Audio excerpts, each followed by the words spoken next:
आज ना मी चिकन बिर्याणी बनवली होती, तर म्हटलं तुमच्यासोबत व्हिडिओ शेअर करूया रेसिपीचा.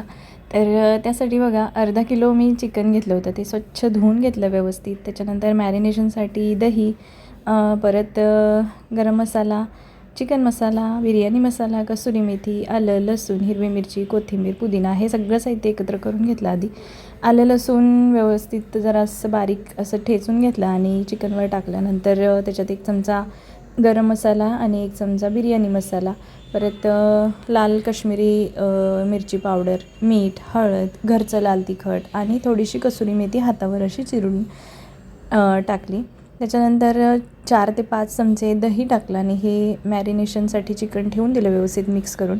छान म्हणजे 1 तासभर तरी मॅरिनेट करायला ठेवून दिलं. त्याच्यानंतर हिरवं वाटण करायला घेतलं.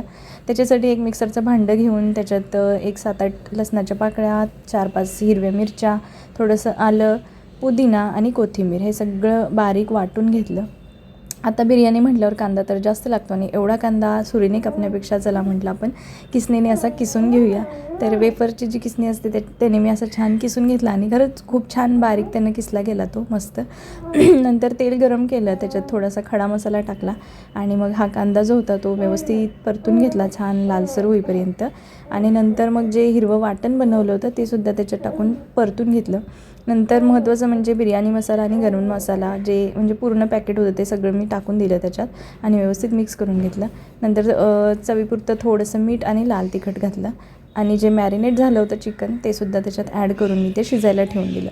दुसरीकडे तांदूळ पण शिजायला ठेवला होता. एक अर्धा किलो होईल इतका तांदूळ शिजायला ठेवला होता आणि अर्धा शिजल्यानंतर मग मी चिकनवर तो असा स्प्रेड करून घेतला व्यवस्थित आणि त्याच्यावर देखील मी पुदिना आणि कोथिंबीर अशी बारीक चिरून टाकली आणि थोडंसं 1 चमचाभर होईल इतकं तूप टाकलं. कलर ऑप्शनल आहे, तुम्ही कलर टाकू शकताय नाही तर नाही टाकू शकता, काही फरक पडत नाही. आणि त्याच्यावर असं प्लेट झाकून व्यवस्थित एक 15-20 मिनटासाठी मी ते शिजू दिलं आणि ते बघू शकताय मस्त अशी तयार झाली आपली बिर्याणी, चिकन बिर्याणी. आणि खरंच सांगते टेस्टला खूप छान लागते. तळलेला कांदा पाहिजेच असं नाही, तुम्हाला म्हणजे हवा असेल तर तुम्ही ह्याच्यावरती टाकू शकताय, फोडणीत पण टाकू शकताय. पण कांदा तळायला जास्त वेळ लागतो म्हणून मग मी नाही टाकत.